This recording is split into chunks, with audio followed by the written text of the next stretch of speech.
Hello guys, welcome back to my channel and enjoy this fanfic part 2. Now let's start the fanfic. Shibuki sighed as he looked at the massive amount of paperwork in front of him. Why is it that every year more and more kids want to become a shinobi? The teen asked out loud as he looked at the paper in front of him. He then heard a knock on his door and smiled. "Come in," the teen said as he was looking at the door. When he did, he saw a male with a giant scar in the shape of an X on his face come into the room. "Shibuki, I have some things that I would like to discuss with you," he said, looking at the male in front of him.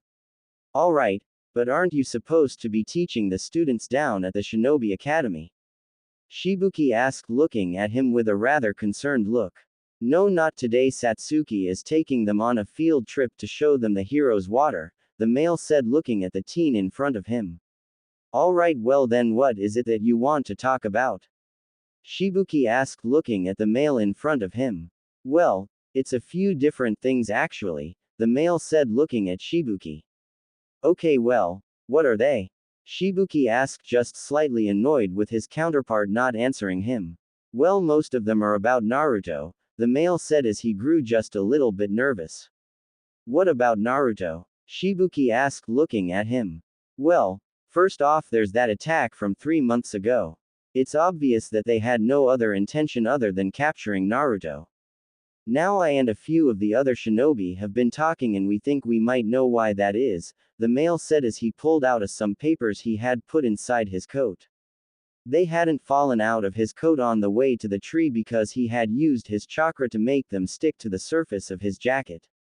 "Take a look at these," he said as he placed the papers down in front of the teen.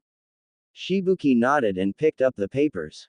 Most of them were nothing more than information about students at the Shinobi Academy.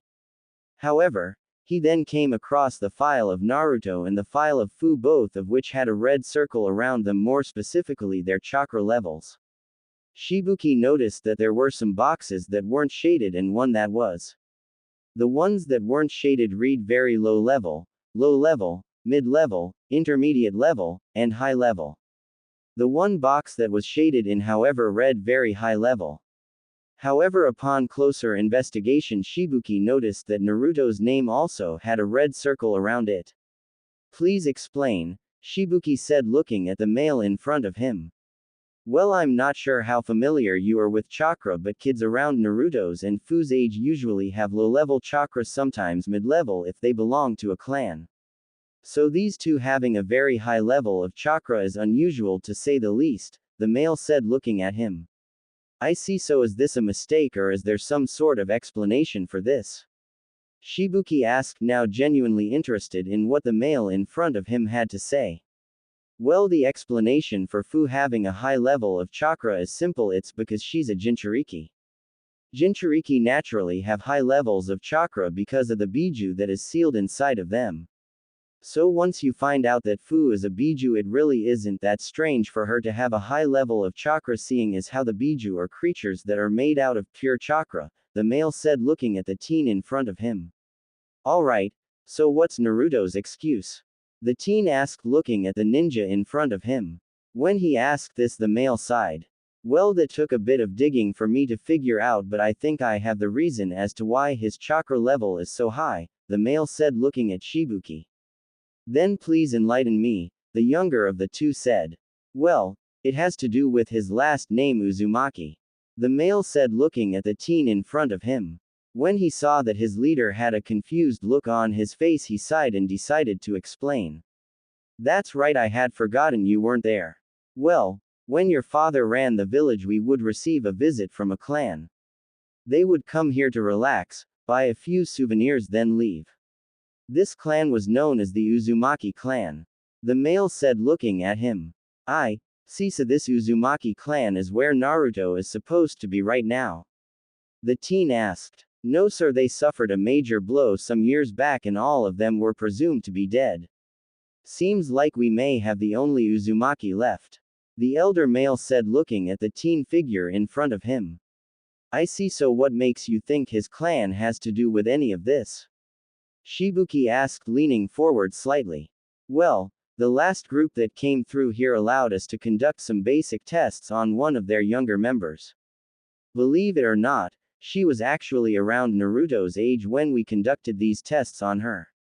The male said, looking at his leader. Her? Shibuki asked with a brow raised, looking at the male in front of him. Yes, sir. It was a young woman named Kushina Uzumaki. She had a chakra level that is equal to Naruto's. Since this is really all we have to go on, I came to the conclusion that Uzumakis have a naturally high level of chakra. As to whether this is true or not can't be confirmed. The male said, looking at him. I see. Speaking of Naruto, how is he adjusting? Shibuki asked, looking at the male in front of him. I'm not sure. No shinobi will take the mission, the main reason being who he's living with. However, it doesn't seem to be good. Some of the villagers have figured out that Naruto and Fu live together and are now transferring some of their hatred over to him. Then on the same level, he seems to be adjusting rather well. The male said, looking at him. That's good to hear. How are they doing when it comes to food supplies and clothing as well as the other basic essentials? Shibuki asked, looking at the older figure in front of him. They're doing just fine in that department. Since most of the store owners won't sell food to Fu because she's a Jinchuriki, she takes the money that we give her and gives it to Naruto. He then takes the money and buys everything that they need to live for the next month. I'm a little surprised that he actually gets food that healthy instead of just buying a bunch of junk food. The male said, looking down at the smaller figure in front of him. Well, he did come here alone and stated that his parents had no role in his life. So maybe it's not so strange to think that he learned how to cook for himself. Shibuki said, looking at him. I see. That is also very strange. I can only imagine that the ones that attempted to kidnap Naruto have either already kidnapped his parents or that he took it a step further and actually killed his parents, knowing that obtaining him would be a much easier task than obtaining a full-grown adult. The elderly man said, brushing some hair out of his way. Yes, that seems to make sense. Speaking of which, how close are the three of them to cracking? The teen asked, looking at him. When he asked this, the male sighed and looked at him. Not any closer than we were 3 months ago, and as this morning, we only have one prisoner left. The male said, looking at the teen in front of him. What do you mean there's only one left? Shibuki asked, looking at him. Well, we know how you can be about these type of matters, so we tried to avoid giving you the information until we were finished with them. We know that you aren't the type that would approve of our more effective methods, so we were going to wait until as long as possible to tell you about the interrogation. The male explained, looking at Shibuki. I see. Well, what became of the other two? Shibuki asked, looking at the elderly man in front of him. Well, we started off with all the usual treatments and no signs of anything really were shown. They each showed no signs of fear or regret. Hell, they didn't even show signs of feeling any pain when we jabbed superheated kunai into their sides. As a result, we ended up accidentally killing one of them. The male said, looking at the teen in front of him. I see. Well, that's rather disturbing. So what happened to the other? Shibuki said, looking at the male in front of him. Well, we found out something rather interesting last night. The remaining two ninja have a powerful genjutsu placed on them. So to be sure our reports were correct, we did several tests on the deceased body and it also had the same genjutsu placed on it. When we found this out, we spent all night debating on whether or not to release the genjutsu placed on one of the surviving men. The elder male said, looking at Shibuki. So I'm assuming that you all came to the conclusion that you should release him, Shibuki said, looking at the male. That correct. However, when we managed to get the genjutsu undone, something unexpected happened. The man's heart just completely stopped working and it exploded inside his chest. I've never seen a genjutsu that had that type of effect on someone before. Meaning that wherever they came from, they saw this situation and prepared in advance. The male said, looking at Shibuki, who was still sitting in his chair. So we basically have a zombie in the torture department that you don't know what to do with, Shibuki said, looking at him. That is correct, sir, and as much as I know you hate having to make decisions like this, I'm going to have to ask you to make one of those choices. I need you to decide what we do with him, whether we kill him or keep him locked up. We need a decision as soon as possible. The male said, looking at Shibuki. When he said this, the teen tensed up and was quiet for a moment. He's right, I do hate having to make choices like this. Deciding whether someone lives or dies, something about making that call just doesn't feel right. Shibuki thought to himself. Sir, we need a decision, the male said, looking at Shibuki. After a few more moments of silence passed, Shibuki finally spoke. Put him to death by lethal injection, Shibuki said, looking at him. When the male heard this, he nodded and walked out of the room. After he had left, Shibuki let out a sigh and continued to do his paperwork. All things considered, I feel like I made the right choice. Letting him go is clearly not an option, and if we release the genjutsu, he'll die anyway, so, at least, this way he won't feel any pain. Shibuki thought to himself as he looked at the paperwork. In Konoha, the elderly man who watched over the village looked down at his desk. He had just finished the last proportion of paperwork that he had to do before the day was over. He sighed, feeling relieved knowing that he had finished much earlier today than he had in a long time. However, his relaxed feeling soon came to an end as he heard someone knock on his door. Come in, he said as he straightened himself. However, the visitor he received was not one he had expected to receive, or at least not one he had expected to see anytime soon. The figure that emerged was none other than one of his former students. He had long white spiky hair and an aged face, as well as a giant scroll on his back. Hello Hiruzen, the male said as he entered the room. Oh well, hello Jiraiya, I see that Father Time has been most kind to you. The elder of the two said as he looked at his former student. Yeah, he has, and I can see that he has done the same for you, the white-haired toad sage said as he looked around the room. Is something wrong? Hiruzen asked, looking at the elderly male in front of him. No, I'm just fine, the toad sage said as he approached his former teacher. He then pulled out a notepad and a pencil. So I was thinking it's been a while since we had done some student-teacher bonding, so I thought tonight we'd go out and catch up. What do you say? Jiraiya said as he wrote on the paper. When he was done, he passed the note to Hiruzen. The old man looked at it for a second before he picked it up and read the contents of the note. Your office is bugged, it's not safe to speak here. Let's move to a new, safer location. I have some news that isn't for the ears of our listener.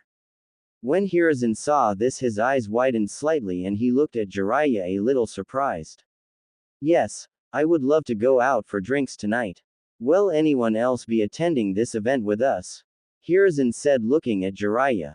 Yes, although it's just Kakashi, the white-haired male said, looking at the elder figure in front of him. Really, why's that? Hiruzen asked, looking at his student. When he did, Jiraiya turned the piece of paper over and began to write once again. He's an old friend of mine. We met one day at a book signing and he brought a copy of ICHA Paradise for me to sign. Jiraiya said, looking at him. However, what he wrote on the piece of paper was entirely different. He's encountered the enemy we are going to discuss. It was years ago, but I believe that he may still have valuable information that we need. Hiruzen nodded at this and then said, all right, sounds good, so where should we meet up? The elder man asked, looking at the younger male in front of him. Let's meet up at your house, Jiraiya said, looking at him, but once again wrote down something different. We're going to meet at my house at 7. I already checked both your house and Kakashi's house and both of them are bugged as well. My house is the only one that hasn't been infected yet. Alright, well, it's decided. What time should we meet up? Hiruzen asked, looking at him. We'll meet up at 8, Jiraiya said, and once again the note held something different. We'll meet up in an hour, then again at 8. That way it looks like we really did go out to talk and catch up. Hiruzen nodded at this and Jiraiya smiled. Alright, sounds good, I'll see you then, Hiruzen said, looking at the white-haired male figure in front of him. He then watched as the toad sage walked out of the room. So I have some people that are using the information they have obtained from me for their own personal gain. Well, that certainly would explain a few things, however, this is also very disturbing at the same time. I've come here into my house every day and it's unsettling to know that someone has been in both of them without my permission. The elderly man thought as he looked around. He then moved a massive amount of chakra to his eyes so he could locate the seals that had been placed in his room. He saw 5 pieces of paper placed in different locations in the room. One the ceiling, one beside the door, one on a wooden part of the window frame, one on the floor, one on the wooden chair, and the final one was right beside the pile of paperwork he had just finished. When he saw this, he just sat there quietly trying to think of some way he could remove all of the tags from the room. However, in his little fantasy he lost track of time, and when he once again looked at the clock he saw that it was close to the time that he was supposed to meet Jiraiya. So he calmly got up and walked out of the room. When he did, he took a left and went into the bathroom. Once he was in there, he let out a sigh and used the shunshin to get to the house undetected. Jiraiya was little surprised to see his room fill up with smoke. However, his confusion soon passed as he saw the elderly figure he had come to respect in the middle of it. Using the shunshin to get here, that way no one knows you're missing. Smart move. Then again, what else would I expect from the very man who trained me? The white-haired toad sage said, looking at the elderly male figure in front of him. Hiruzen smiled when he heard this and looked at the younger figure in front of him. The two's thoughts then came to an end when they heard a knock on the door. However, before either one of them could say anything, the masked figure known throughout Konoha as the copy ninja walked into the room. Yo, what's up? Kakashi asked, looking at the two males. Good, now that you're here we can officially get started, Jiraiya said, looking at the two male figures in front of him. When he said this, the two of them nodded and took seat opposite of each other while Jiraiya was in the middle and off to the side. So what is it that Kakashi may or may not know about? Hiruzen asked, looking at his former student. First things first, Hiruzen, how long do you think this has been going on? Jiraiya asked, looking at the elderly man. When he asked this, the great ninja didn't know how to respond and simply shrugged his shoulders before responding. A few years maybe. When the other two heard this, they sighed and looked at the elderly man. I wish I could tell you that was the case, however the reality of the situation is not what we would like to believe, Jiraiya said, looking at the male figure to his right. Indeed, as Jiraiya said, this has been going on much longer than just a few years. In fact, this conspiracy has been going on for close to 20 years, Kakashi said, looking at the male in front of him. I see. Well, that is some rather alarming news, Hiruzen said as he put his head down for a moment trying to process the newfound information. After he had thought about it, he sighed and looked at the two men. Well, what all do we know? Hiruzen asked, looking at the two men. Well, as you know, Danzo has his own version of the Anbu called the Root Agents, Jiraiya said, looking at the eldest man in the room. Yes, of course, Hiruzen said, looking at the two of them. To put it simply, these agents are not normal. Sure, they seem normal enough, and to an extent they are normal. Years ago they used to be normal humans that just undergone extreme training so that they were loyal to Danzo. However, as the years passed and as Danzo grew more and more paranoid, he had some of his researchers start working on a new genjutsu, one that doesn't just affect the mind, Jiraiya said, looking at him, to which the elderly man's eyes grew wide with surprise. One that doesn't just affect the mind? How is that possible? Hiruzen asked, looking at the two males in front of him. We don't know yet, but we do know that in order to perform the technique, two different people must be present during this. A genjutsu master and a fuinjutsu master must be the ones to perform the genjutsu, which is why it is so hard to detect in the first place, Jiraiya said, looking at Hiruzen. I see, so Danzo intends to harm Konoha? Hiruzen asked, looking at the two of them. It's hard to tell what his real motives are at the moment, however I am sure of one thing. He doesn't plan to harm Konoha, or at least not directly. He's not satisfied with his position on the civilian council and wants to be Hokage, Jiraiya said, looking at him. I see, why would he want to be Hokage? Surely he could obtain the same results that he wanted just by taking it with brute force. Hiruzen said, looking at the males in front of him. After some time thinking about, I believe I have figured out why he is acting in secret instead of acting on impulse, Kakashi said, looking at the two elderly males in front of him. After a moment of silence, the copycat ninja finally spoke. If he were to take what he wanted by brute force, it would lead to several people fleeing. Some of the people that leave may end up in other ninja villages. If this happens, then they will without a doubt think that he is planning to do the same to their villages if he was willing to do it to his own. Kakashi said, looking at them. And if they found out about this, it would lead to another village or perhaps even several villages teaming up against Konoha to destroy him, Hiruzen said as he finally understood where Kakashi was going. Indeed, which needless to say would make the past 20 years of planning pointless, Kakashi said, looking at the male figures in front of him. Yes, that makes sense, however that still doesn't explain why he wants to become Hokage, Hiruzen said, looking at the two of them. That matter has a very simple answer, my friend. It's because the Hokage holds all the power, Jiraiya said, looking at him. The Hokage can manipulate certain factors to work out in his favor. The Hokage is the only one that can both make and terminate laws as they see fit. However, this is usually looked down upon because the civilian council usually add their input, Jiraiya said, looking at him. Yes, however, the Hokage also has the ability to choose who is on the civilian council and who is to be rejected. So if Danzo were to become Hokage, Kakashi said, looking at the elderly figure waiting for him to see where he was going. He'd be able to make the civilian council members that have allied themselves with him, or even worse, he could make the civilian council people that he has placed under this new genjutsu he has developed, Hiruzen said, looking at them.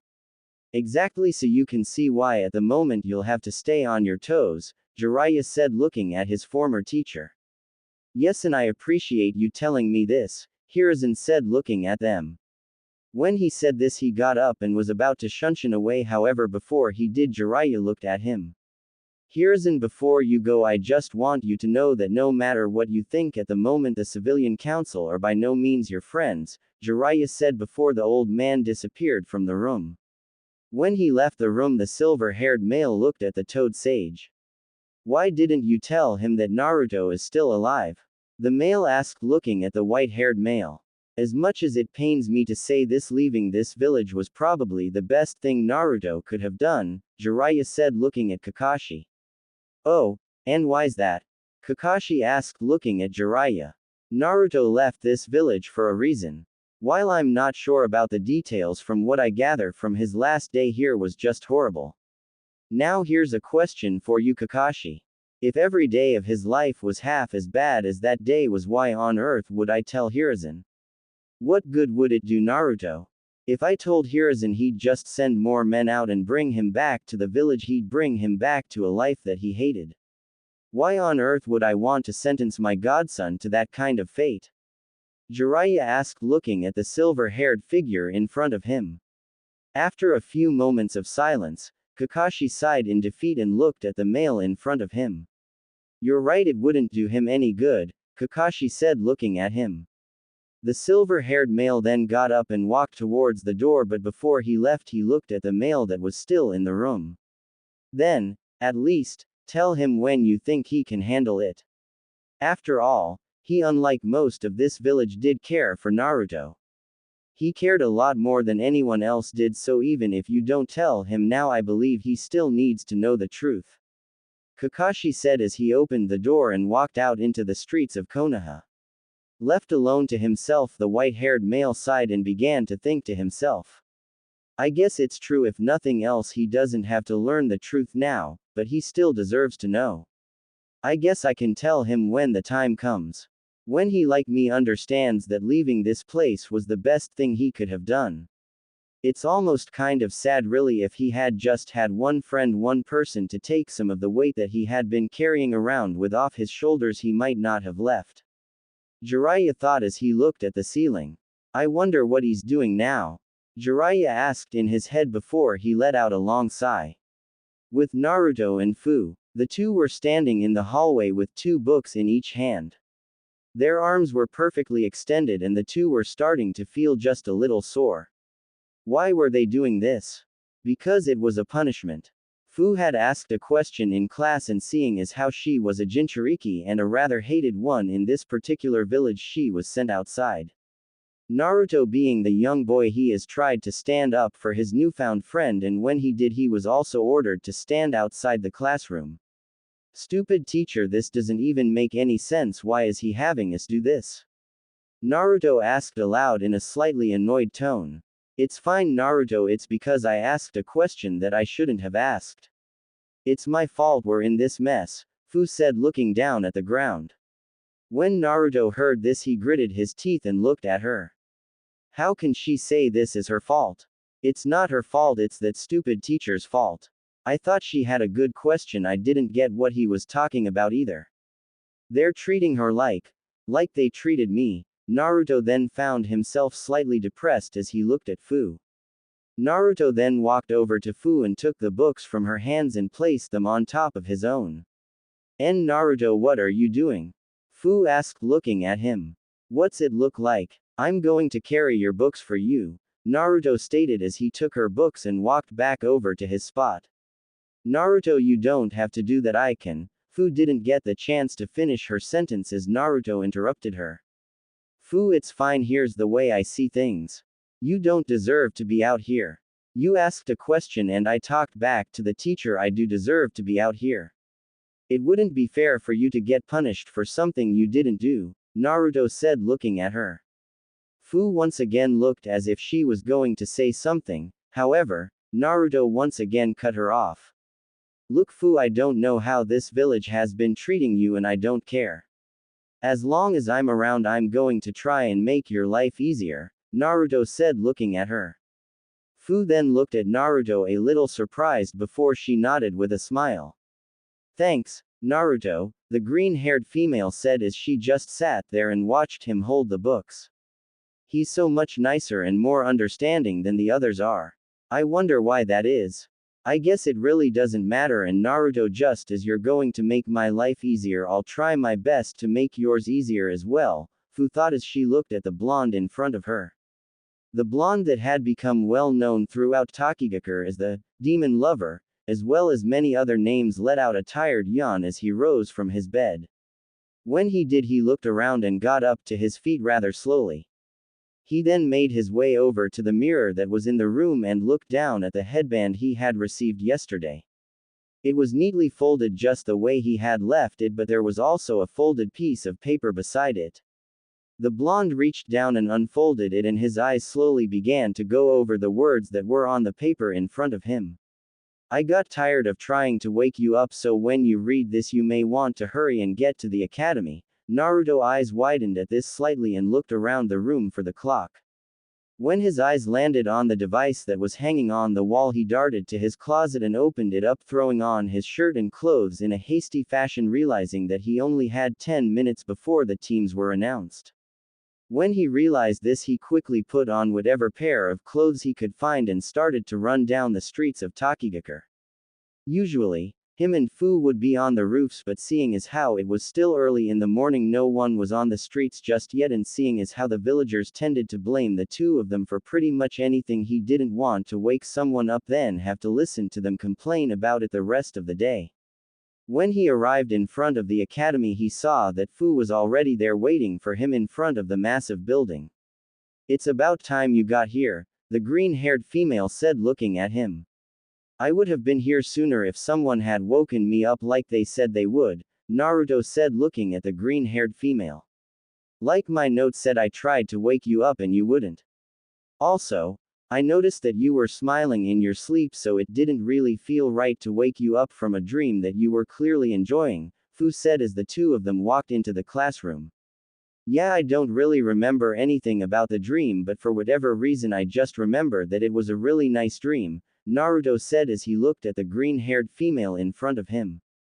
Oh well, that's okay then. The two of them then stopped in front of the door where all the students that passed were supposed to meet up at. Fu then sighed and stepped forward. Let's just get this over with, Fu said as she turned back around to look at Naruto. The blonde then nodded at her and stepped forward. The two then stepped into the classroom, and when they did, the two of them were almost instantly greeted with stares. Alright, now that the final two are here, we can finally get started with team placement, the teacher said as he looked at the students in front of him. Naruto and Fu waited patiently for their name to be called, and each time the two of them grew more and more nervous hearing each team that was called out. What if I'm not on Fu's team? I somehow doubt that the other two that she gets paired up with will be as understanding as I am. Not only that, but then she'll have 3 people against her and not one person on her side. It'd make becoming a good ninja that much harder for her. Naruto thought to himself as he heard the male finish team placement for Team 6. The teacher continued to read off the names for the next team, and little did Naruto know that Fu had also started to worry about the exact same topic his mind was on at the moment. What if I'm not on Naruto's team? The others will defiantly take out a lot of their frustrations out on him because he hangs out with me. They'll do things to him that he doesn't deserve, and chances are that the sensei he gets will most likely also hate him because of me. They'll interfere with his performance and he won't ever advance past Genin level, Fu thought to herself as the male in front of her continued to list Team 8. And finally, for Team 12 we have Naruto Uzumaki, Shiro Ito, and Fu. Your team shall be led by Goro Hachiro, the male said looking at the class. When he said this, it made the two that had until now been worried about their team. The two of them then watched as several different older men and women came into the room announcing who they were and left with 3 newly announced shinobi. It eventually got to the point to where there were only 6 students left in the class. However, 2 familiar figures that Naruto recognized walked into the room. A man carrying a sake bottle in his hand and a woman with long blonde hair that came to the back of her knees. I'm just saying, wouldn't be late if you didn't stop for another bottle of sake, the female said looking at the male in front of him. For the 100th time in the past minute, I'm sorry. I can't help it that this old body of mine has urges, after all, I'm only human, the male said looking at the female. Sorry for being late, I had to go and babysit this mess again, the blonde female said gesturing to the male that was beside her. The male sighed when he saw his counterpart do this and looked at the 6 students that were left. Well, I'm Goro Hachiro. Would the 3 of you that got placed in my squad please follow me, the man said as he walked outside. Fu and Naruto stood up, and when they did they saw that a male in front of them had also stood up. They assumed that this was the 3rd member of their team. He had a pale complexion, snow-white hair, and blue eyes that seemed to remind the 2 of them of ice. The 3 of them followed their new instructor out of the academy building and down the streets of Takigakure. They stopped when they came to a place that none of the 3 recognized. The male walked into the building and the 3 followed closely behind him. Goro then sat down at a round table and the 3 younger figures sat in front of him. Well, let's get this over with. This is a mandatory exercise called Team Introduction. So go ahead, tell me about yourself, the male said as a waitress brought him a bottle of sake. The elder male looked at the bottle and sighed. He took a rather large drink of the bottle and then looked at the 3 in front of him. Why haven't you started yet? Goro asked looking at the 3 of them. Well, it's just we don't exactly know what to talk about, Shiro said looking at the elder figure in front of him. Basic information, you know what you like, what you hate, dreams for the future, hobbies, you know stuff like that, Goro said looking at the 3 of them. Mind giving us an example? Fu asked looking at the male. The male then sighed and looked at them. I suppose not. My name is Goro Hachiro. I like sake or pretty much any other alcoholic drink. To be honest, I'm not too fond of a certain blonde who's always on my case about tedious tasks. I guess I really don't have any dreams for the future, it's too much trouble to think about stuff like that. As for my hobbies, I guess it would be going to different bars and trying different types of drinks, the gray-haired male said looking at them. After a moment of silence, the white-haired male finally decided to speak up. Alright, I guess I'll go first. My name is Shiro Ito. I like being outdoors and certain types of manga. I hate a certain 2 people that live in this village as well as everything they've ever done. My plan for the future is to make their life a living hell, and as for my hobbies, I guess I don't really have any, Shiro said looking at the male in front of him. When Naruto heard this, he clenched his fists and looked at the white-haired male. He's talking about me and Fu, and to make matters worse he does it right in front of us, Naruto thought to himself looking at the white-haired male. I'll go next, the blonde heard the green-haired member of his team say, which brought him back to reality. My name is Fu. I like people that treat others fairly, and I hate people who single others out and make them feel unwanted. My dream for the future is to have lots of friends and for everyone to see me for who I am, not what I am. As for hobbies, I guess I like training and going for walks, Fu said as she sat down. Okay, so that only leaves you, Guro said as he looked at the blonde in front of him. Huh, oh right. Well, my name is Naruto Uzumaki. I like helping others and making people feel wanted. I hate people who have no respect for others as well as people who make others feel useless. My dream for the future is to help people realize that they're wrong for judging others because of their past or things that they can't control. As for my hobbies, I like spending time with my friends and I love eating new types of food, Naruto said looking at the male in front of him. Okay. Those are relatively realistic goals, I guess. Well, tomorrow we're going to have our first training exercise. I want each of you to meet me at training ground number 14. I also wouldn't eat anything tomorrow if I were you, otherwise you'll have a bad time, Guro said looking at the three figures in front of him. Naruto was about to ask him a question, but before he could, the male in front of him disappeared in a cloud of smoke.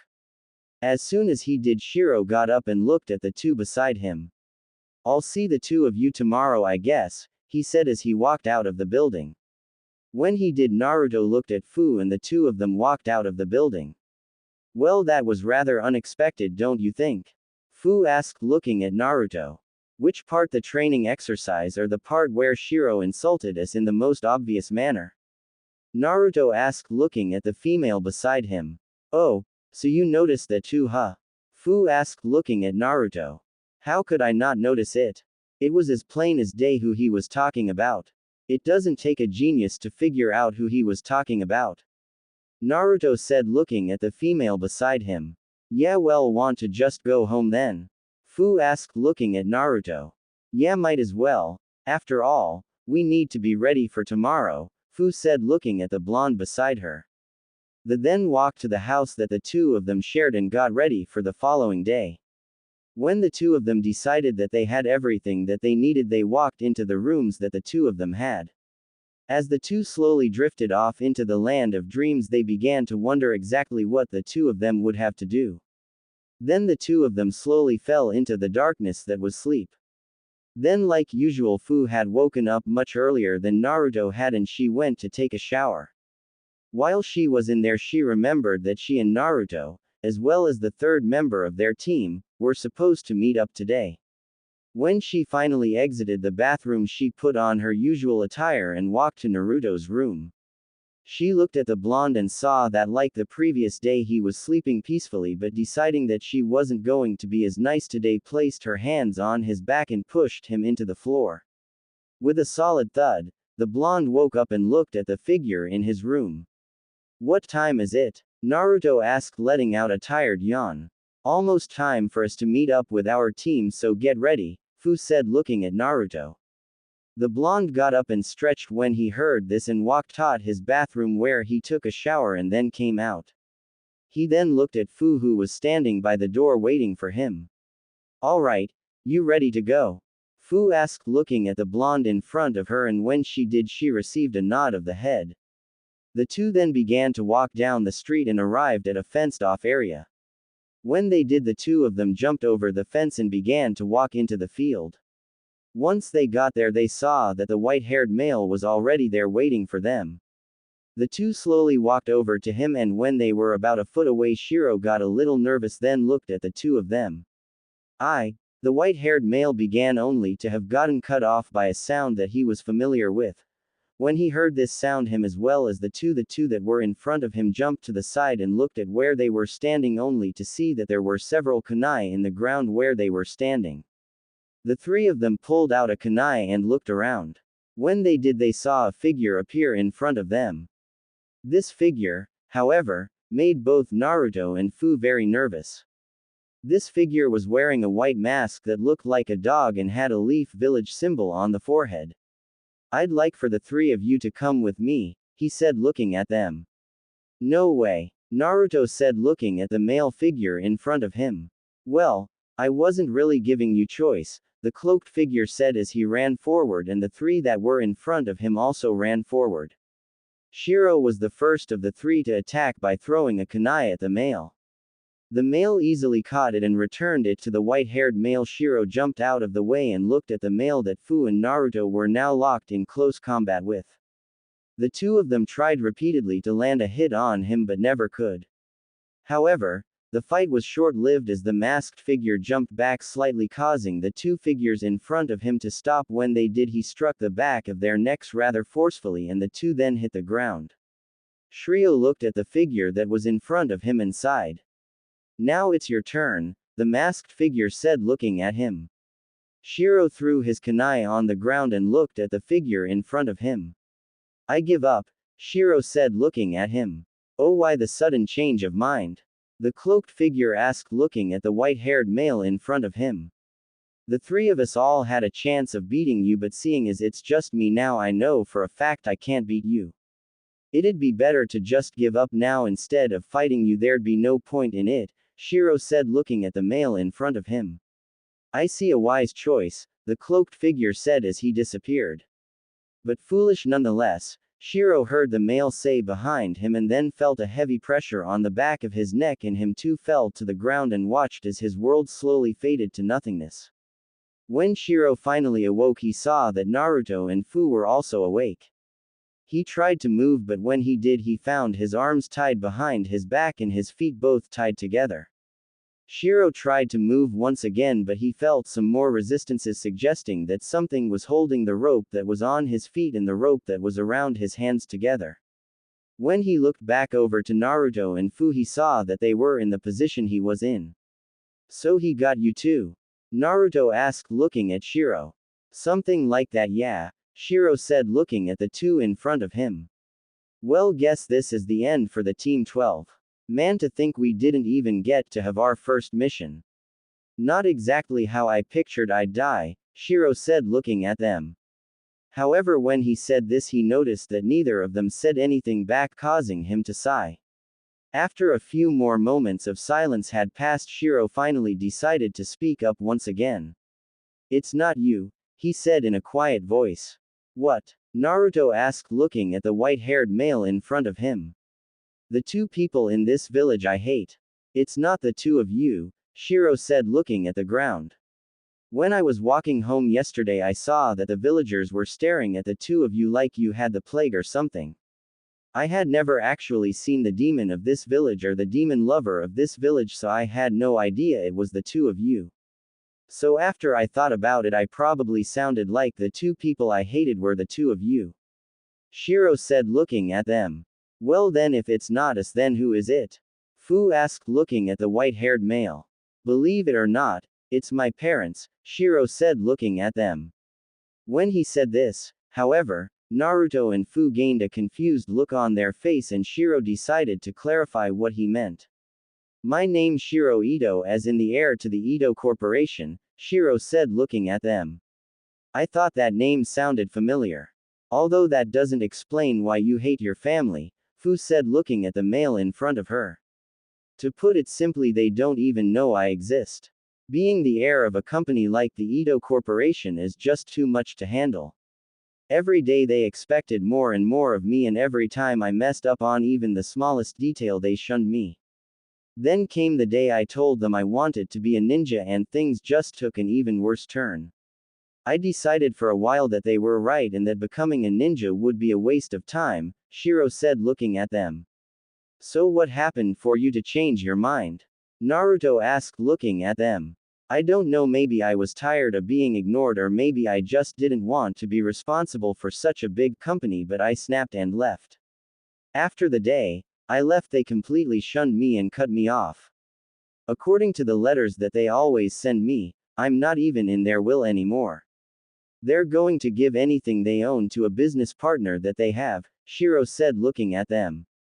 "I still don't understand why you apologized, though," Fu said, looking at the white-haired male in front of her. "I know what it's like to be unappreciated by those you care about, and even though you two don't care about me, I still felt as if it was wrong to go on letting the two of you think that I was talking about the two of you were in reality. Nothing was further from the truth. I guess it's a bit late to tell you this now, seeing as how we're all probably going to die, but oh well, it's like they say, die with a clear conscience, Shiro said, looking at them. When he said this to Fu, it seemed like just another sad story, but for Naruto it was a little deeper to him, and as he looked at the white-haired male in front of him, he began to think to himself. He left because he was tired of being unappreciated. He left because he didn't want to go unnoticed anymore. He left his home for the same reason I left my home, Naruto thought to himself as he looked at the male. However, their conversation was cut short when they heard footsteps. I see that all of you are awake. Now we can really get started, the male said, looking at the three of them. The male then walked over to the white-haired male and took out a kunai. When he did, he cut his restraints and handed him a kunai. Shiro looked at it a little confused until the male grabbed Naruto and held a kunai to his neck. Shiro, I'm giving you a choice. You can kill Fu and Naruto lives, or you can spare Fu, but if you do, I'll kill Naruto. This is a choice that you are being forced to make now. Make a choice and make it quick, otherwise I might just get bored and kill both of them, the male said, looking at him. The white-haired male just stood there motionless, looking at Naruto and the kunai in his hand. The only way to Naruto is to kill Fu, but at the same time, the only way to save Fu is to let him kill Naruto. Then there's the possibility that he'll just kill Naruto after I kill Fu. What do I do? Guess it's time to put some of my company skills to use, Shiro thought, looking at the male. Let's compromise, Shiro said, looking at the male in front of him. That wasn't one of the options, the male said, drawing the blade closer to Naruto's throat. I know, but lowlifes like you are always willing to compromise. Especially when there's money involved, right? Shiro said, looking at the male in front of him. Things like money don't interest me, the male said, looking at him. Then what about weapons? I happen to know that the Ito Corporation is shipping a rather large supply of weapons to the Land of Fire in just a few days. If you know what you're doing, you could not only obtain more weapons for yourself but for the friends that I'm almost certain you have just hidden away, Shiro said, looking at the male. A very tempting offer, but my master would not be pleased if I did such things without his permission, so I'm going to have to pass on this offer, the male said, looking at Shiro.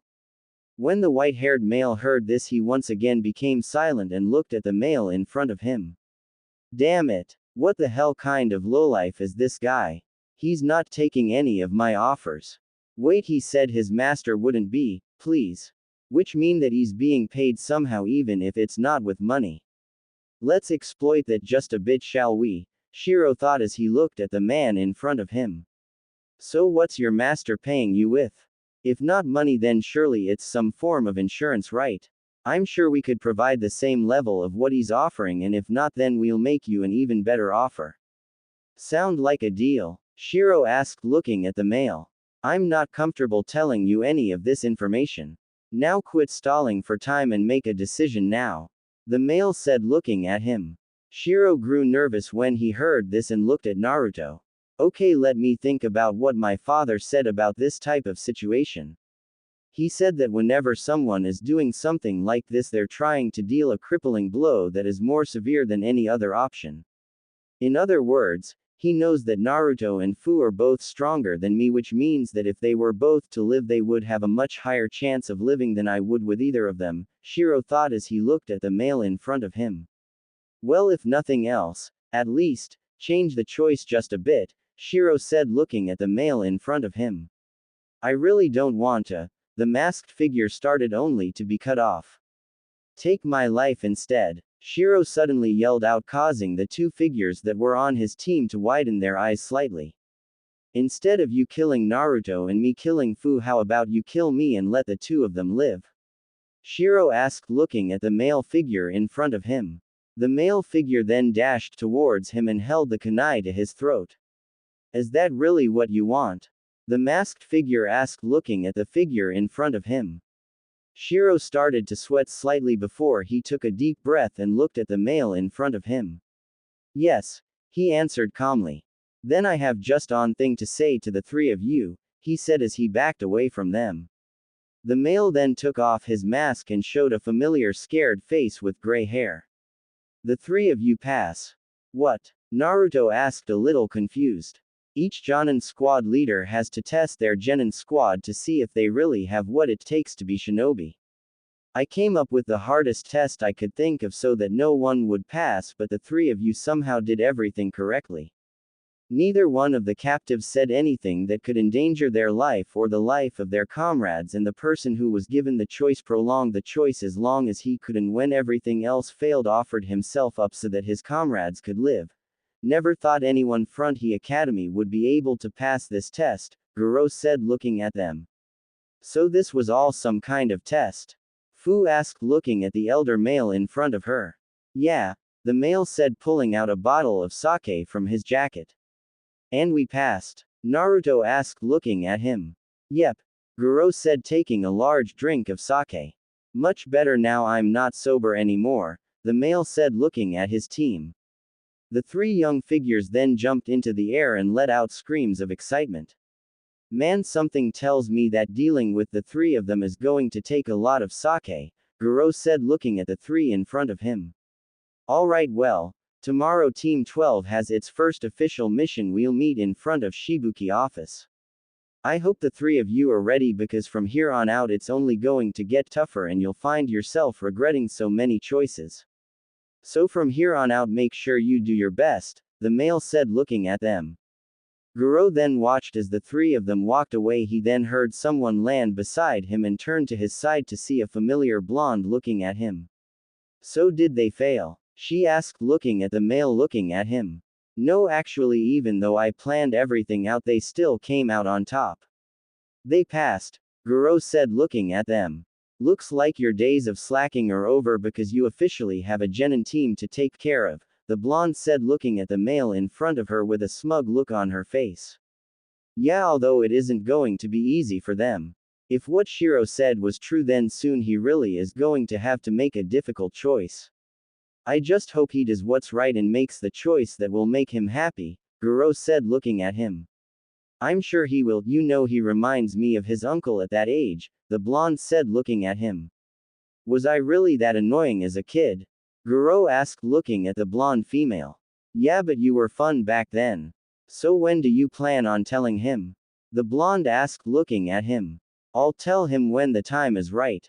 But for now, I think I'll save him from the heartache of seeing what a mess his uncle has become, Guro said looking at the blonde female beside him. The two newly announced genin known as Naruto and Fu were currently wearing white aprons and had a few small spots of paint on their clothes and few that had managed to get on their clothes. Hey brat, you missed a spot, a male said looking at the green-haired female that was currently on a ladder. Where? Fu asked looking at the male. When she asked this, the male smiled and took the water house that he had been holding and sprayed the side of the building with some paint that was at the moment still wet. There, the male said with a slight chuckle. Fu sighed and looked at the spot that the male had sprayed and moved the ladder that she had been on over to the spot. Naruto gritted his teeth when he saw this but decided to say nothing. Fu placed the ladder beside the spot that she had just painted over and started to replace the coat that she had done.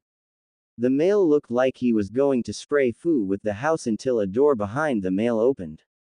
Sir, you have a call, the white-haired male that formed the third genin of Team 12 said as he walked through the door.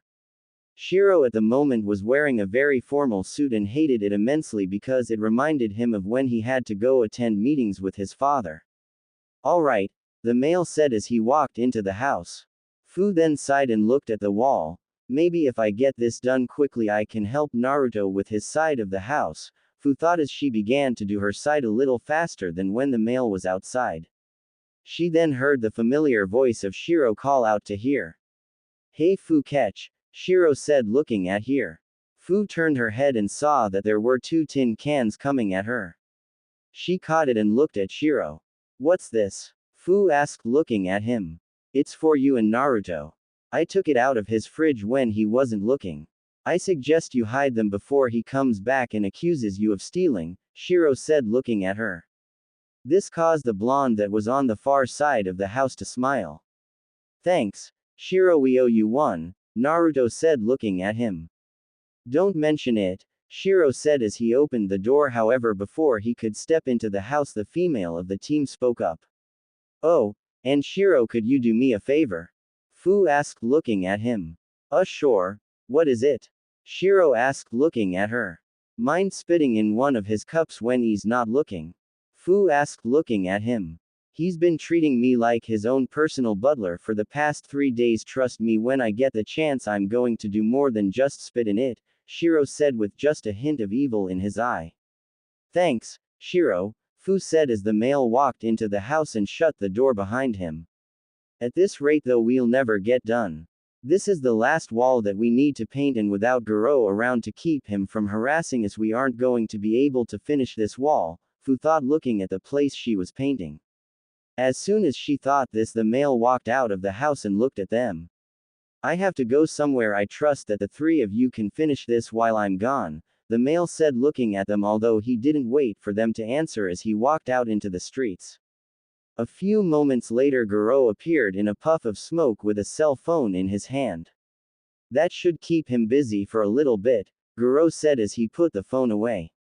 Now if you don't mind hurrying up, Shibuki said he wants to talk to us about something after we got finished with this mission, Goro said, which caused the three of them to light up slightly.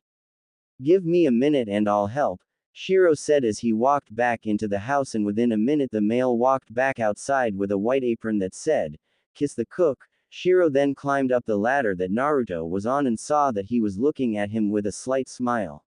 I'm sure he won't mind me using it, the male said, looking at the blonde.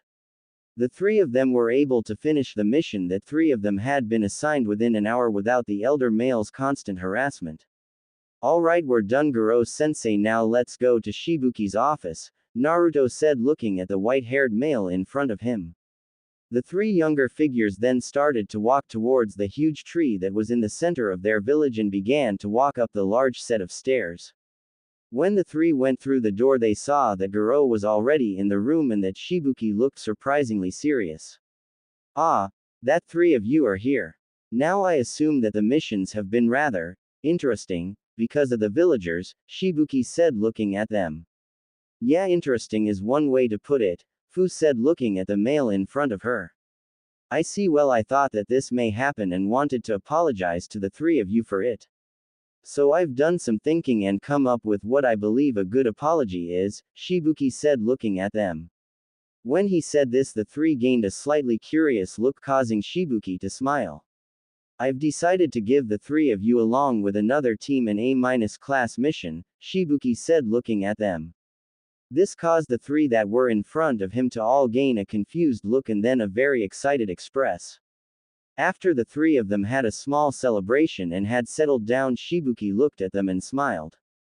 Alright, so the other team that you will be doing this mission with is Team 7 from Konoha. Your goal is to investigate some rumors about a bandit that plans to use the hero's water, Shibuki said, looking at them. Alright, well, you can count on us, Fu said, looking at him. Yeah, we won't let you down, Naruto said with a smile on his face. Alright, well, you'll be leaving tomorrow morning. It will be a guarding mission, so you will be there for a week until a new team shows up to take your place. Team 7 is already here and is currently in the village, however, chances are you won't meet them until the morning. That being said, make sure that you have everything that you need for tomorrow, Shibuki said, looking at them. The three then nodded and left. When the three left, Goro looked at the male in front of him and sighed. I still don't think they're ready, Goro said, looking at them. Maybe you're right, maybe I'm right. Either way, it's my call to make and I made it, Shibuki said, looking at the male. What if something goes wrong? Goro asked, looking at Shibuki. When the white-haired male said this, Shibuki sighed and leaned back in his desk. I understand why you're worried, I really do, but if Fu and Naruto can get this job done, then that will just give them that much more of a positive reputation. Being the only first-year genin team to complete an A-rank mission in this village will, at least, make the villagers somewhat differently. Plus with you and Aoi there, it shouldn't be too much for the two of you to handle, Shibuki said, looking at the male in front of him.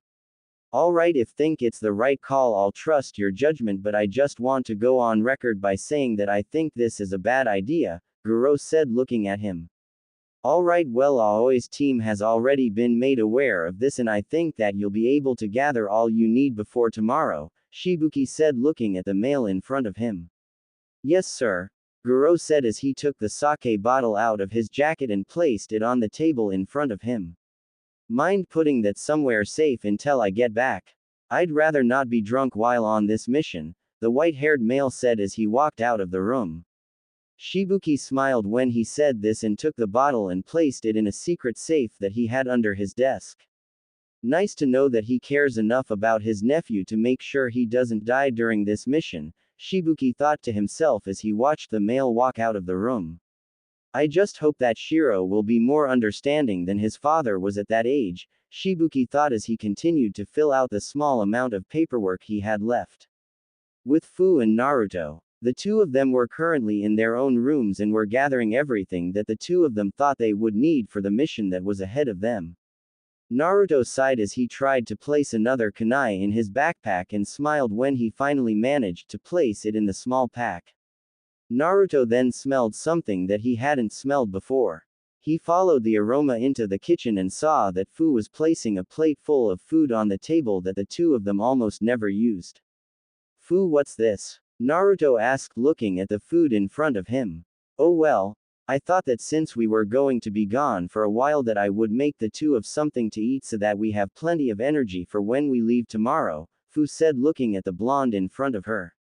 Well, it looks good and smells great, Naruto said looking at the plate of food in front of him, and he wasn't lying about he said the food that Fu had made looked amazing. Naruto was about to start eating when he noticed that Fu didn't make herself a plate. Fu, where's yours? Naruto asked looking at the green-haired female. Oh, we sort of ran out of supplies and I used the last of it to make this for you, Fu said looking to the side slightly embarrassed. Naruto looked at her slightly surprised and then looked down at the food. How about we share it then? Naruto offered looking at Fu. Oh no, I'd rather you eat it, I mean, Fu began only for Naruto to cut her off. I don't want to hear it, Fu. I can't eat this knowing that you won't have anything to eat, so unless we're sharing it I'm not going to eat it, Naruto said looking at her. Fu sighed at this, she had forgotten how childish Naruto could be sometimes. Alright Naruto, we'll share it, Fu said as she got one of the spare seats that he had for any guests that they may have and pulled it closer to him. Naruto smiled at this and picked up a small amount of food before pushing it towards her slightly. Open up, Naruto said looking at her. I can feed myself, Naruto, Fu said looking at him a bit annoyed.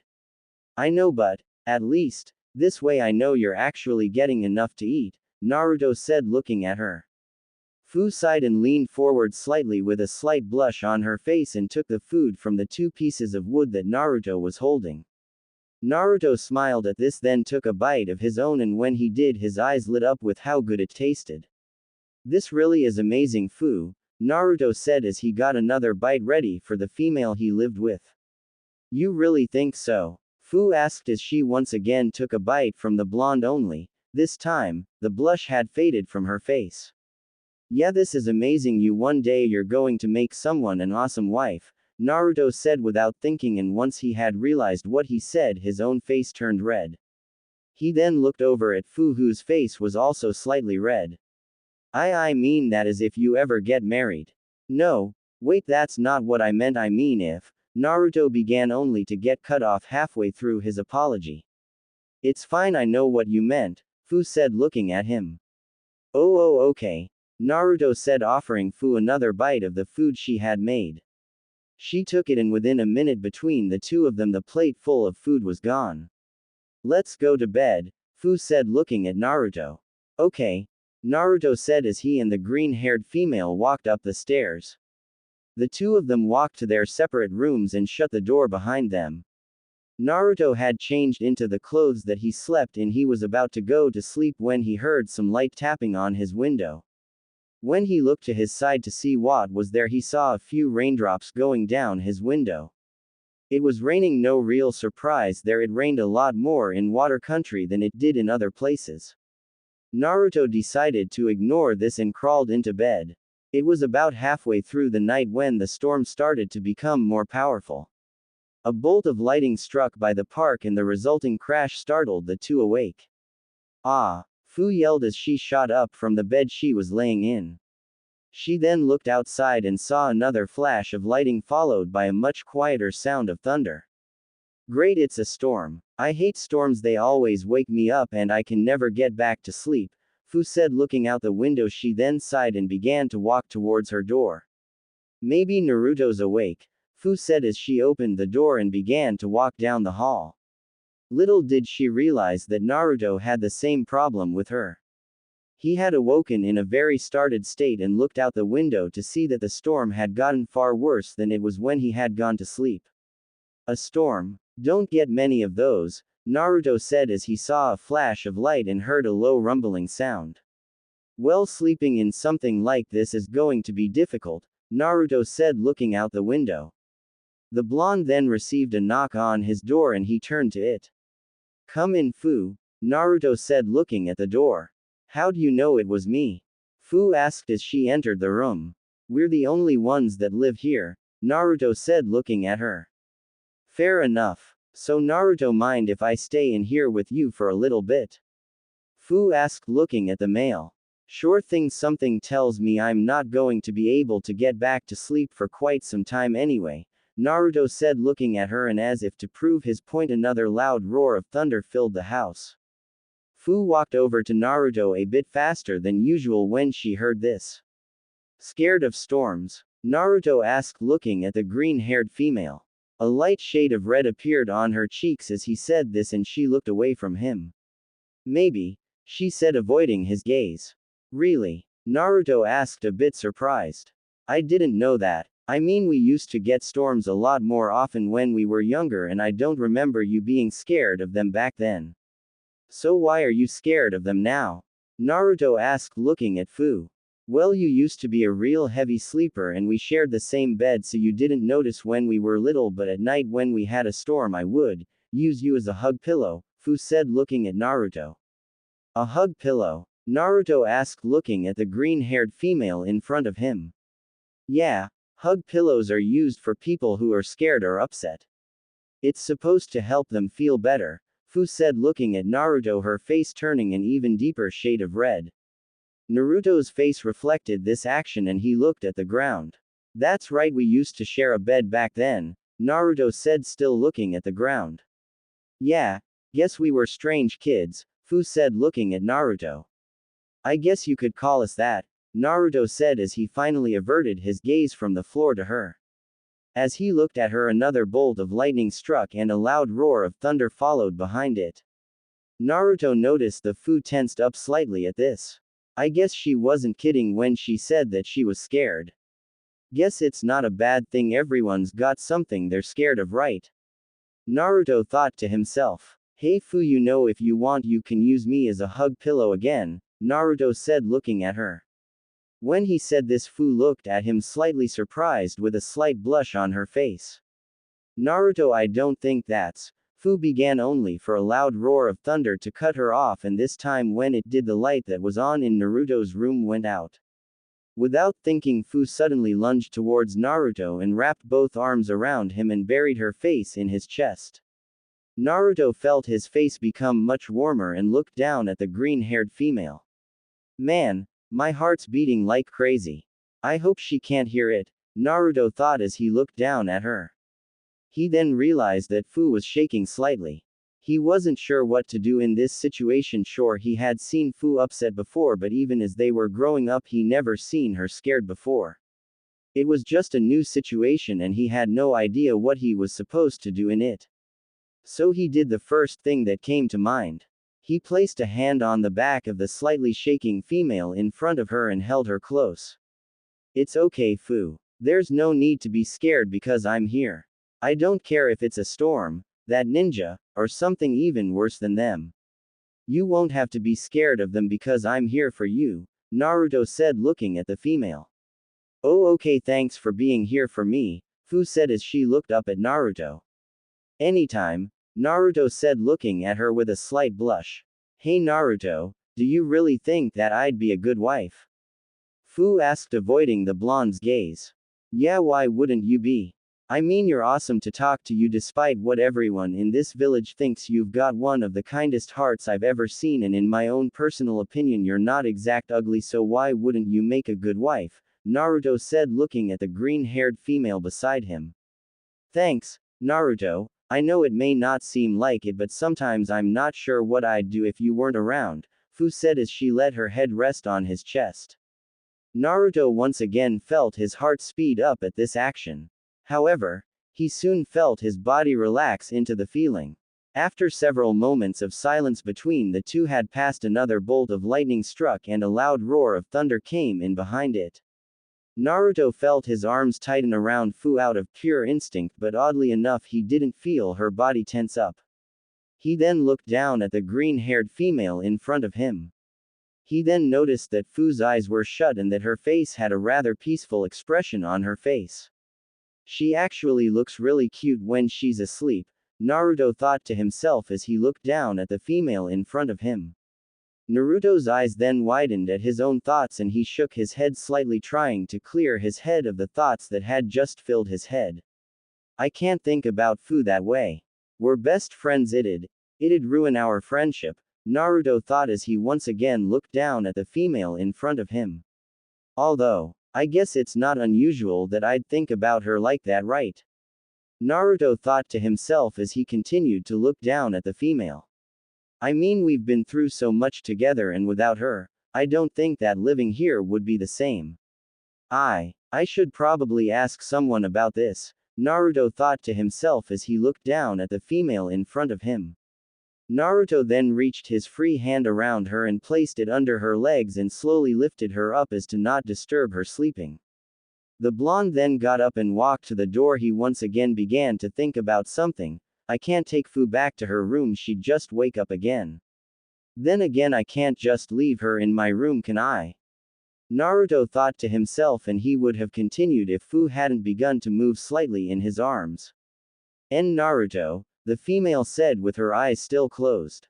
Naruto felt his face heat up slightly at this and looked down at her. She's dreaming about me. She looks so happy, Naruto thought to himself as he looked at her. He then looked at the door in front of him, then turned slightly looking at his bed. He then looked at the door once more before he let out a small sigh and began to walk over to his bed. Naruto placed Fu down gently and covered her. Naruto, the green-haired female once again mumbled in her sleep.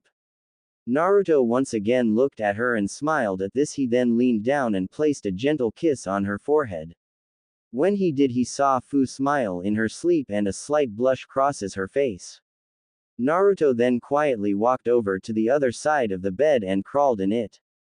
I guess sleeping together one night won't hurt anything, Naruto told himself as he also felt himself slowly start to drift off to sleep. However, just as he was about to, another flash of lightning struck the house and Naruto once again felt Fu tense up.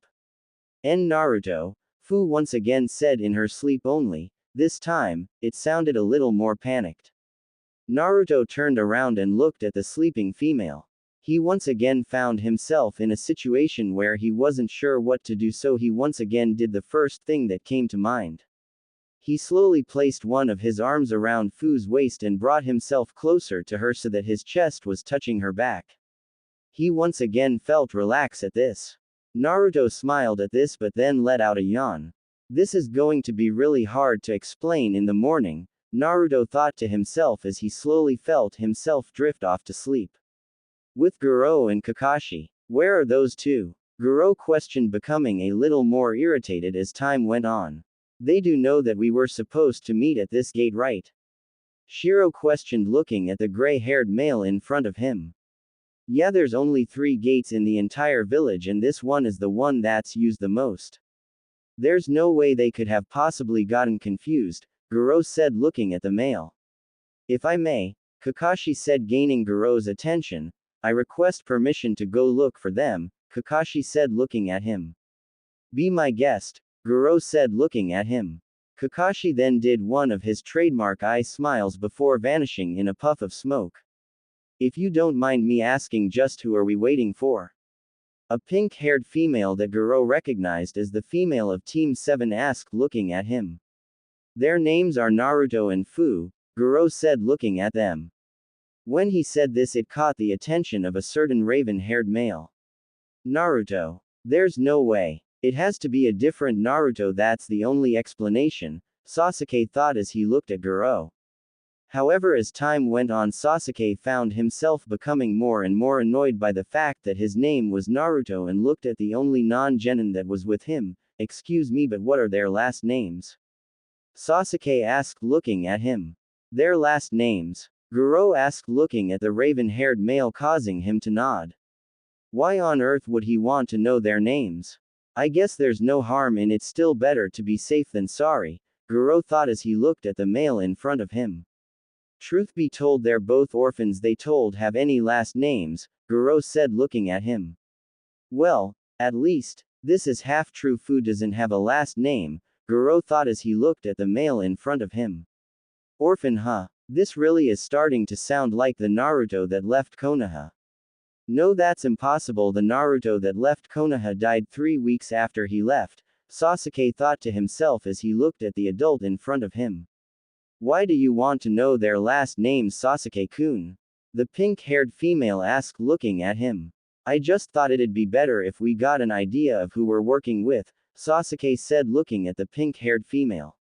Oh, that's so smart, Sasuke-kun, Sakura said as she got much closer to the male. After a few more moments of silence, they saw 3 figures walking towards the gate. A white-haired male with his headband covering one of his eyes. A green-haired female with orange eyes with some white clothing that some may consider a little revealing. However, it was the third figure that caught Sasuke's attention. He had blonde hair and blue eyes. He may not have remembered much of what Naruto looked like. After all, they were kids and Sasuke only ever saw Naruto 1 or 2 times before the day he helped Naruto leave the village. However, he had something that made him certain this was the Naruto he knew. He had 3 whiskers on either side of his face. Well, good job, Kakashi. I guess I underestimated you, Guro said looking at the male in front of him. He then turned his attention to the 2 figures in front of him. Mind telling me where the 2 of you were? Guro said looking at them. Let's just say that these 2 were getting to know each other, Kakashi said looking at the male in front of him, causing the 2 younger figures in front of him to blush and look away from each other slightly. Guro then looked at the silver-haired male in front of him and decided to just brush off what he had said. Alright, well, now that that's over, Team 12 of Tokigakure, I'd like you all to meet the members of Team 7. Sai is the one with the bowl cut, the girl is Sakura and the guy wearing blue is Sasuke, Guro said looking at the 2 of them. When Naruto heard the name Sasuke, he looked around and found the male that he thought was the same boy who had helped him escape Konoha so many years ago. So that's Sasuke, huh? I'll have to remember to thank him before all of this is over, Naruto thought to himself as he looked at him. Yes, now it's our turn, Team 7. This is Team 12 of Konoha. They'll be helping us with guarding the hero's water. The blonde is Naruto, the girl of the 3 is Fu and the one with white hair is Shiro, Kakashi said looking at the 3 of them. Alright, now if you don't mind, we better start moving. The sooner we get there, the sooner we can get this job done and the sooner we can leave, Guro said looking at them. Kakashi nodded and the 8 of them left the gates and began to walk down the path. The 4 members that made up Team 12 of Tokigakure and the 4 that made up Team 7 of Konohagakure were walking around a small pond. The 2 eldest members of the group then approached each other. Have you spotted anything unusual? Guro asked looking at the male in front of him. No, I haven't seen anything ever since we got here, Kakashi said looking at Guro. I know it's a little strange. I think we may have been given some bad information, Guro said looking at Kakashi. It's possible, then again we still have a few days left. I wouldn't underestimate our opponents, it could be quite fatal, Kakashi said looking at him. Yeah, I guess you're right, Guro said looking at Kakashi. 3 men then walked up to the 2 of them. Who are you? Guro asked looking at each male closely. We're here to take your place while you and your teams go on break, one of the males said looking at them. Kakashi turned to his team when he heard this. Sakura, Sasuke, Sai, seems like we get breaks. You 3 can quit patrolling now, Kakashi said looking at them. Sakura sighed when she heard this and walked over to a nearby stump. I don't see how they all do it. The only one who seems to be out of breath beside me is Shiro, Sakura thought as she looked at her team and the team that she was currently working with. Naruto sat on a rock with Fu coming beside him and taking the seat next to him. Tired, Naruto? Fu asked, looking at the blonde. No, I'm not, but why not rest while we have the chance? Naruto said, looking at his green-haired friend. I guess you have a point, Fu said as she leaned back slightly. Naruto did not notice what the female had just done, decided to also lean back, and when they did, their hands touched slightly. The two pulled their hands back, each having a slightly red face and not looking at each other. Neither of them said anything, and Naruto moved his hand back to where it was just a moment ago. When he did, he once again felt a hand. This time, however, he moved his hand over the top of Fu's.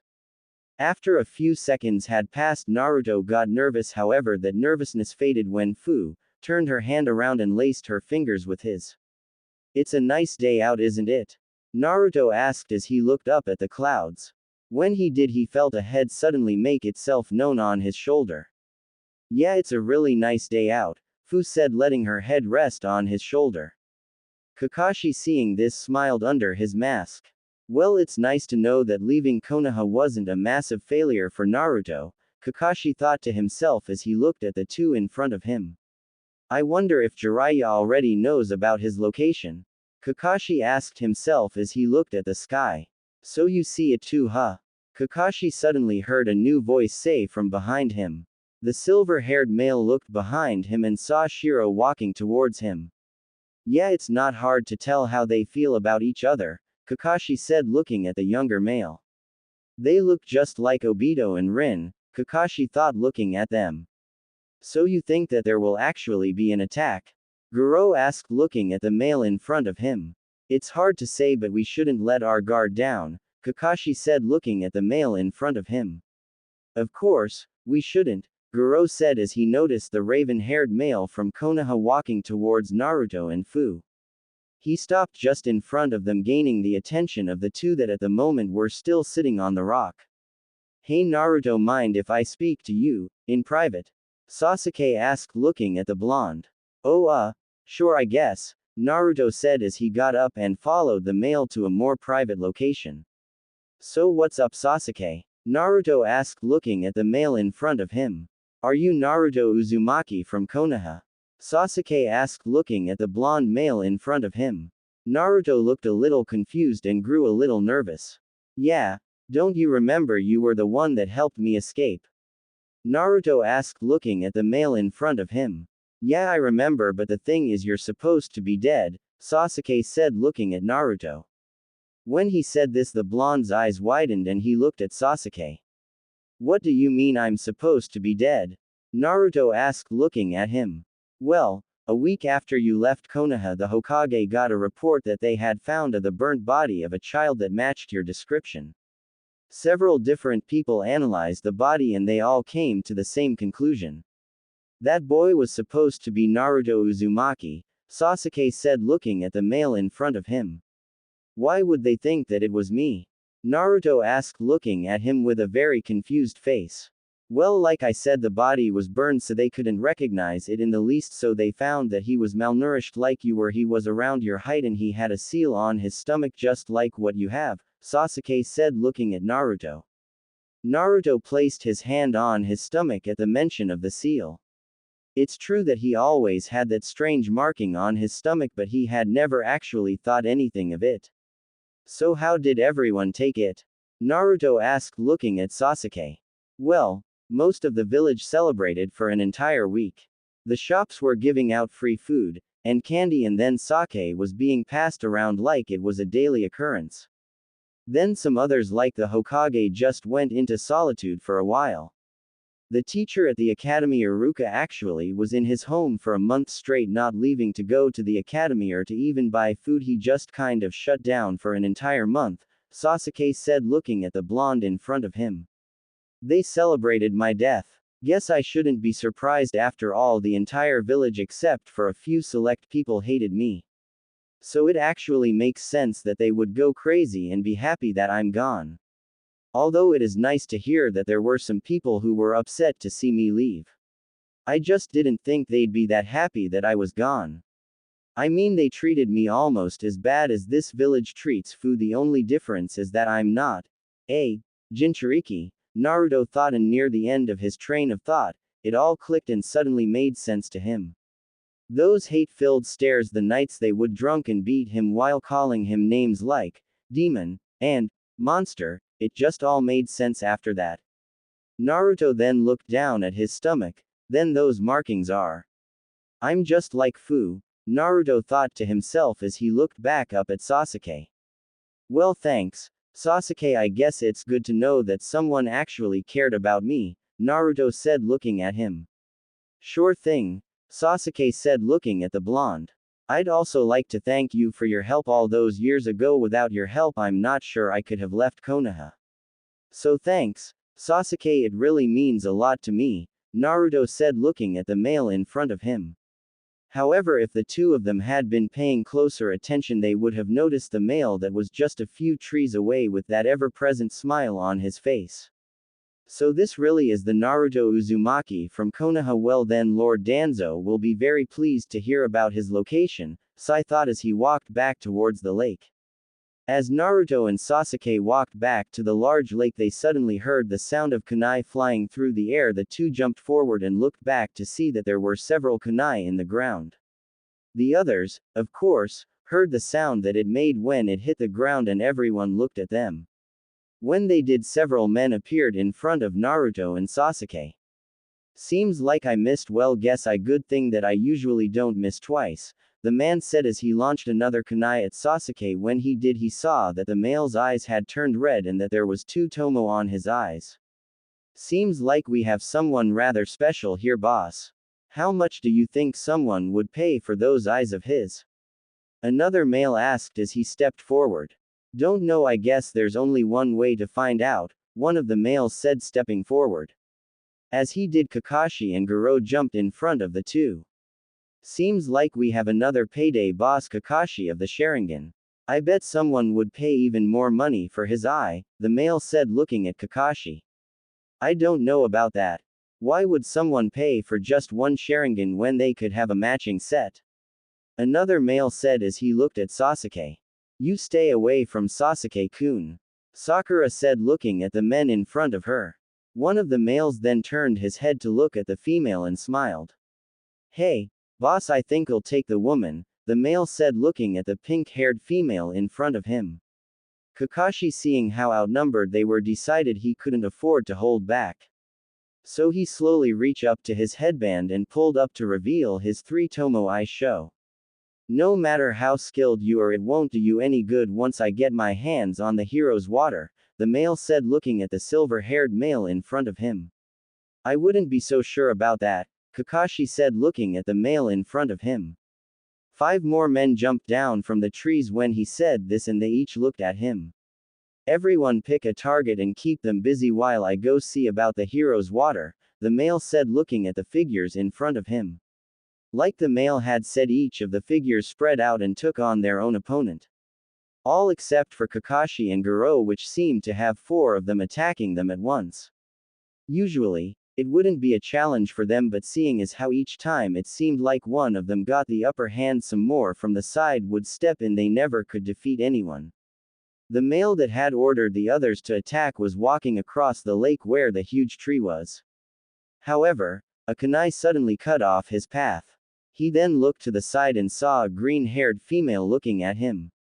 He smiled at this and changed his path so that he was heading towards her. Fu, the Jinchuriki of Takigakure. I've heard quite a few rumors about you, the male said, looking at her. Like what? Fu asked, looking at him. Usually, she wouldn't care about some rumors that had started to circulate around her, and that's because she didn't want to get mad and end up doing something she'd later regret. However, this time, it was different. This man wasn't a civilian of Taki, he was a man who had intentions to hurt Taki. So she didn't really care if she hurt him or not. Just a few rumors about you and a certain blonde, the male said with a smile on his face. He then took his hand and pointed to Naruto, who was in the middle of fighting someone. Their kunai met each other and Naruto managed to force the male back. That blonde, if I'm not mistaken, the male said looking at her. Fu dashed forward at this, not wanting to hear anything else that he had to say.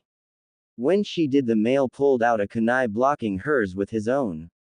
She started to push the male back just a bit and he made a forced smile while being pushed back. Judging by your reaction and the way those eyes of yours look now, I'd say those rumors are true, the male said as he pushed her back. Fu wondered what he meant and looked in the lake beside her. When she did, she saw that her usually orange eyes had turned into a pale white color. Fu heard the male beside her suddenly move, and when she looked at him she saw that he was just a few feet away from her, and reacting on instinct she jumped back and threw her kunai at the male in front of her. The male smiled and caught the kunai as it went past him. He then once again lunged at the girl, sending the kunai he had just caught in front of him. Fu went to dodge, and when she saw the male just a few feet away from her with kunai in hand, she then felt a sharp pain in her back. This sudden pain surprised her, and as a result, she didn't move when the male in front of her used the kunai to pierce her stomach. This sent Fu into shock and she coughed up some blood, only for a pain that felt the same as before to hit her in several different spots in the back. When she turned her head to see what it was, she saw several shuriken in her back. You know, if you had paid attention to the one extra male we have, you'd notice that he almost never misses and only acts as a support for the rest of us, the male said as Fu fell to the ground. Fu, the green-haired female, heard the familiar voice that she loved to her call out to her. She then looked to her side and saw that Naruto was running towards her. She then fell back and Naruto caught her. Shit, Fu, you're in bad shape, Naruto said looking at her. He then began to remove the shuriken from her back and turned her over to so that he could look at her. Fu, listen to me, everything's going to be fine. We'll get you back to Taki and the medics can heal you, just hold on, Naruto said looking at Fu. The green-haired female looked up at Naruto and saw that his usually bright blue eyes were filled with tears that threatened to overflow at any moment. Naruto, Fu said as she reached her hand up to touch the blonde's cheek. Please don't cry, you look so much better when you smile, Fu said looking at Naruto. I can't help it, Fu, you're my best friend. I don't know what I'd do if I lost you, Naruto said, tears finally flowing from his eyes. I know it may hurt now, but you're strong, you've always been strong. I can't tell you how many times I've been close to my breaking point and you were the one that saved me, Fu said looking at Naruto. Naruto suddenly felt a shockwave hit him. When he looked behind him, he saw the man that had done this to Fu with the bottle of hero's water in his hand and blue chakra cloak around him. Naruto felt his anger get the best of him and he was about to go over to him, but he suddenly heard Fu's voice call out to him, which brought him back to his senses. Naruto, the blonde looked at the green-haired female, tears once again in his eyes. I know this is a bit selfish of me, but I want you to stay here with me, please. Fu asked looking at Naruto with a smile on her face. Naruto nodded and brought Fu closer to him. Fu smiled at this and looked up at the blonde in front of her. Kakashi looked over at Naruto, who was holding Fu. However, the male with the chakra cloak suddenly dashed at him, forcing Kakashi to jump.